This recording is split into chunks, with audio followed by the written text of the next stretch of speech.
What if the shortest sentences in Africa carried the heaviest authority? What if the words we now repeat casually were once powerful enough to settle disputes, remove kings, and silence violence without raising a voice? And what if the mistake was never that people stopped believing in African wisdom, but that they began explaining what was never meant to be explained? They were not spoken everywhere, they were not spoken to everyone, and they were never spoken lightly. In many African societies, a proverb did not belong to language. It belonged to power. It appeared only when ordinary speech failed, when emotion threatened judgment, when authority required restraint. A proverb was not conversation, it was intervention. In councils of elders, silence mattered, because once a proverb entered the space, the discussion changed shape, not because the words were poetic, but because everyone understood what had just been activated. A proverb was a verdict without punishment, a correction without humiliation, a command disguised as wisdom. And this is what is rarely remembered. Proverbs were not democratic. They were hierarchical. Not everyone had the right to use them. Not everyone had the authority to interpret them. Understanding was not assumed. It was earned. Here is the contradiction. Today, African proverbs are treated as decorations, collected in books, posted online, explained patiently. But once a proverb needs explanation, its original function has already collapsed, because a proverb was never meant to inform. It was meant to signal.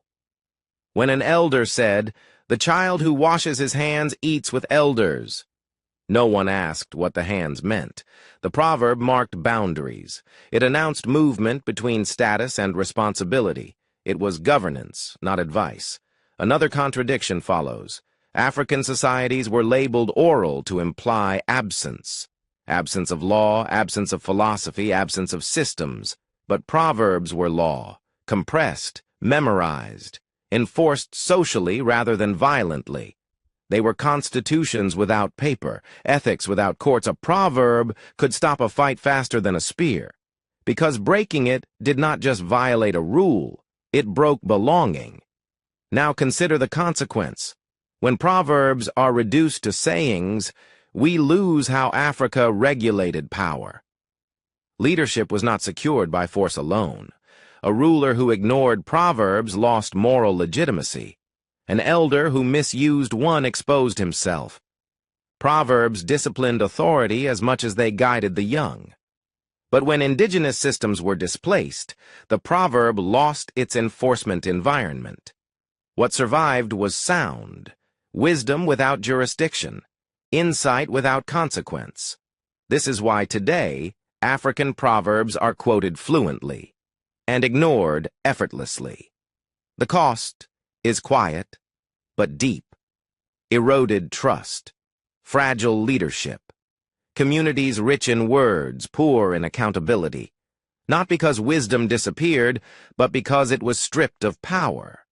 A proverb outside its system becomes inspirational. Inside its system, it was binding.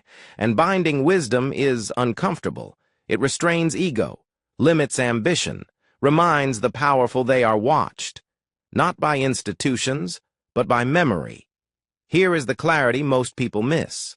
African proverbs are not clever phrases that explain life. They are compressed verdicts that governed life. They did not teach people what to think. They signaled when thinking had already gone too far. Africa did not lack systems. It had systems so deeply lived they were mistaken for folklore. And when those systems were dismissed, what remained was wisdom without teeth.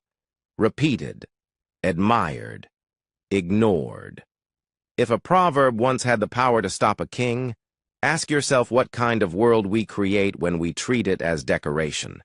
And if this way of seeing Africa matters to you, subscribe to @African Lens Tales and Tale, where forgotten knowledge is not explained, but restored.